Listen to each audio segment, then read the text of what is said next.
Hey y'all, it's Secret the Great, the OG tarot reader. I've been reading for 15 years. I've been studying the energies of the planet and the way it affects us about the same amount of time. And I'm here to talk to you about this new year. Happy New Year, April energy. So, welcome to April. This month carries a very different energy because energetically, this is the new year. When you look at astrology, the zodiac actually begins with Aries. Aries is the first sign of the zodiac.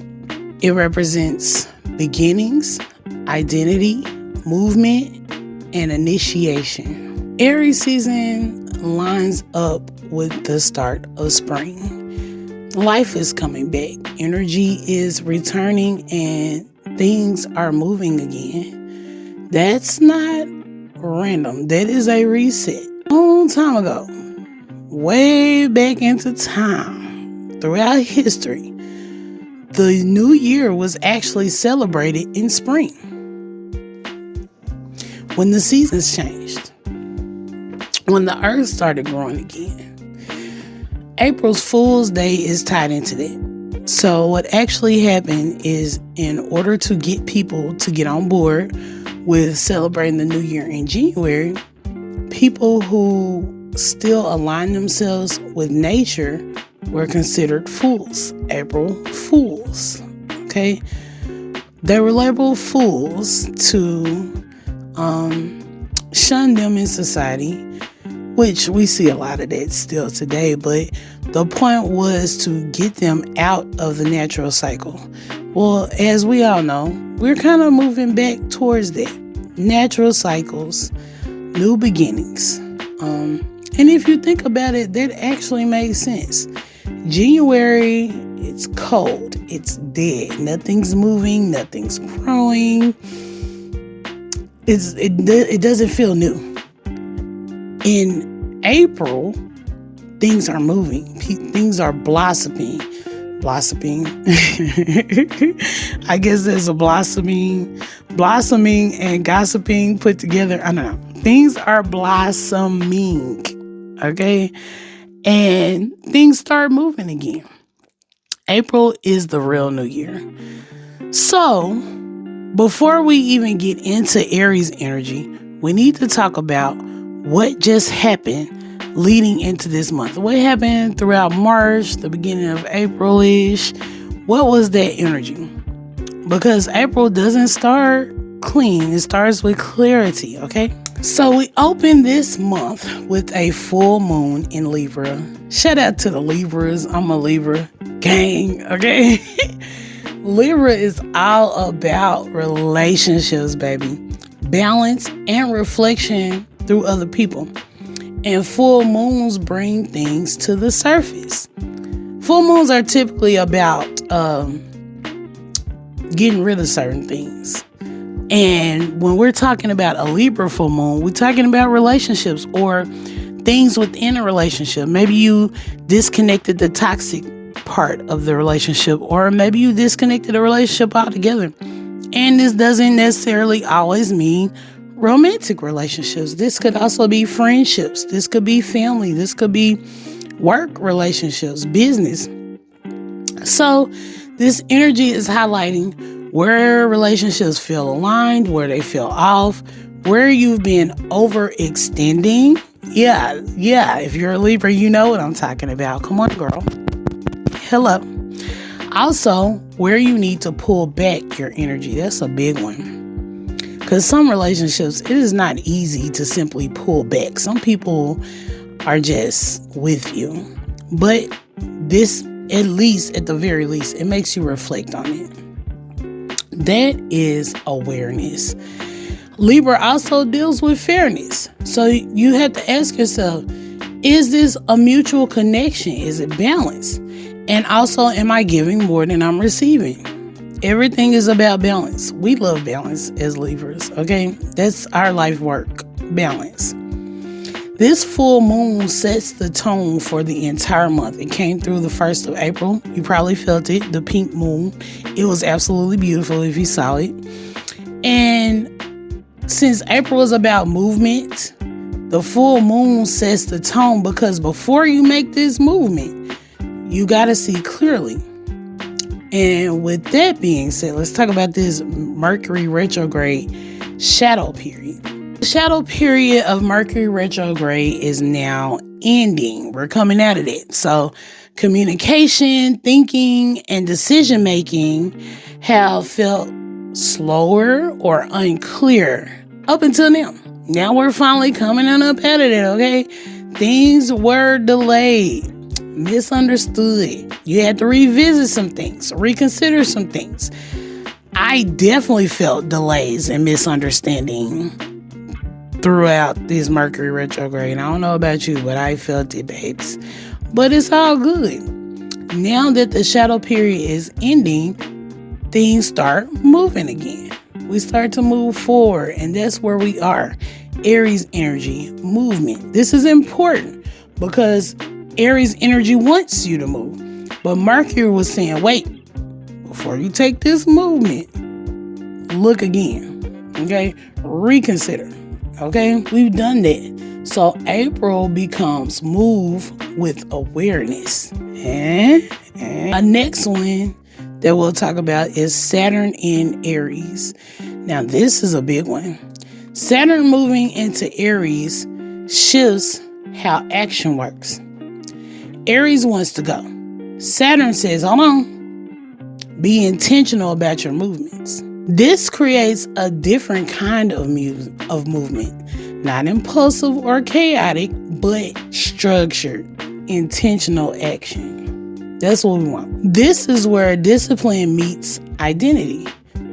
Instead of asking, what do I want? You're asking, what am I willing to commit to?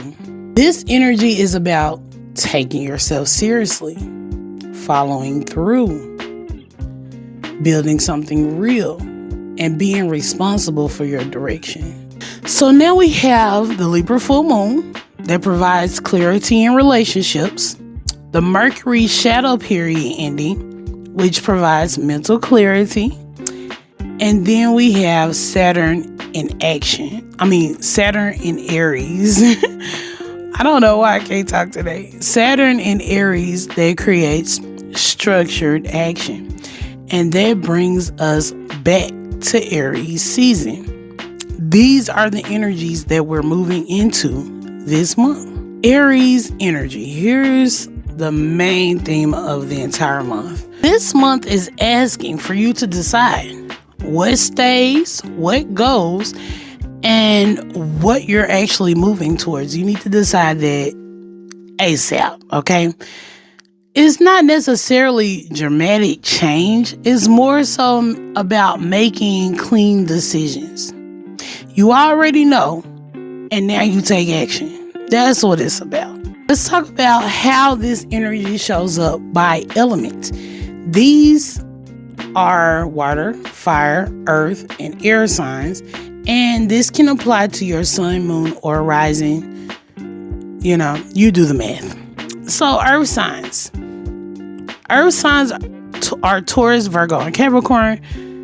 You guys are all about stability. So what you're doing right now is taking action on long-term goals. You're thinking about what is sustainable and what you can actually do long-term as far as these actions you're taking. Fire signs, which is Aries, Leo, and Sagittarius. This is your momentum month. Whatever you are thinking of pushing, push it. But push it with clarity. Push it with intention, okay? You will feel the need to initiate, act, and move forward. Baby, do it. Do it, okay? Air signs. A lot of us, especially Gemini, this is Gemini, Libra, and Aquarius, especially Gemini, a lot of y'all probably felt that Mercury retrograde energy. Well, guess what? That mental clarity is coming, okay? You're processing, understanding, seeing things from a new perspective, but also You're communicating more clearly. Like, people are receiving your messages better this month. And the things that you've processed mentally throughout the Mercury retrograde, now's the time to act on it. It's time, air sign. And then we have our water signs: Cancer, Pisces, and Scorpio. Emotional awareness, okay? You're feeling what's real and what's no longer aligned. I would say intuitively, the water signs probably are going to know which direction to act on intuitively. So use your intuition to guide your actions, water signs. That's going to help you. Everyone is moving just differently. Now I'm going to pull a card for the energy of April. What energy does April have? We have the Ace of Swords, which is the Ace of Thinking. This cute little tarot deck is called Hip Chick Tarot. Anyway, this card represents mental clarity. That's literally what I was saying. Mental clarity, new ideas, new thoughts, learning the truth, new knowledge, figuring something out mentally. And the way it connects to April's energy is like I just mentioned. The April energy is all about getting the clarity and then taking action on it. But so I feel like this tarot card is saying, do not take that action until you feel like you're mentally clear. Once things are fully clear, you're fully aware, then it's time to take action. And what you should take from that is that learning the truth, figuring things out, seeing things from a new perspective, all of that is going to be very valuable in terms of figuring out which way to go, how to act, which direction to act in, and what you need to do. I have some journal prompts for you, okay? Sit with this energy intentionally. Now, you can either journal every single day. You can either pull out your journal and write it down, or you can just sit and ponder these to yourself. Okay, this is something you can answer in your head or out loud, or write it down, however you want to do it, whatever feels right to you. So, number one, what feels clear to me right now? Number two, what am I ready to move forward with? Number three, what no longer fits where I'm going? Number four, what would it look like to move with confidence instead of hesitation? Because, baby, let me tell you something about Aries. I have yet to meet an Aries that was not confident. I mean, of course, they're humans, okay? Aries are human beings, so they have their times where they're not feeling as confident as usual. But most of the time, the Aries are absolutely confident. And matter of fact, I know more Aries who are overconfident than I know of those who are not confident at all. This is not a thing when we're talking about Aries. They may be a lot of things, but lacking confidence is not one of them. A reading just might help you right now, because this is decision energy. This is initiation energy. And if you're in a place of trying to figure out what direction you're moving in, what's actually aligned with you, what energy is around your situation, that's where a reading helps. Because when I do readings, I look at past, present, and incoming energy. What you need to be aware of, and then I answer any questions you may have, depending on what reading you book with me. But either way, I make sure you're not guessing. I give you as much clarity as possible. And if you want that clarity, you can email me directly at hello@secretthegreat.com to book your reading. And if you want to stay connected to the work I do each month, join my email list, The Great Inner Circle. You get a free card pull just for joining. And then I give a free card pull once a month. You also get $5 off your reading once a month for a private reading. I do energy explain breakdowns of the different astrology aspects happening during the month and how to work with them. And then you'll be the first one to know when I drop a video, when I go live. Be live on Facebook, so make sure you join me. So yeah, but April is the beginning in energy wise. You're clear now, so now you move. Make sure you like, share, and comment this video. Keep me in the algorithm, guys. Thanks for watching, and I'll see you in your inbox.